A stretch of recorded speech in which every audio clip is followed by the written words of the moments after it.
Magandang araw sa lahat mga master. So, computing po natin ang isang generator na mayroong supply load na 6,700 watts. So, ilang kilowatt nga po ba to? Computing po natin.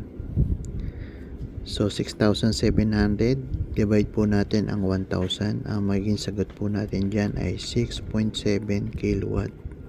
Okay? So, alamin naman natin kung ilang kVA yan. So, gumamit tayo ng ating formula. kVA is equal to power in watts. Then, divide natin yung 1,000 multiply by power factor. Okay? So, ilagay natin yung ating value, 6,700. Divide natin yung 1,000 multiply by 0.8 ang power factor.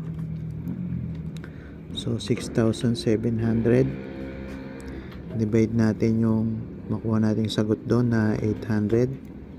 So bali ang magiging sagot po dyan ay 8.375 kVA. Okay, so ganun lang pong kasimple yung pagkuha nyan. So yun lang po at maraming salamat. Bye bye.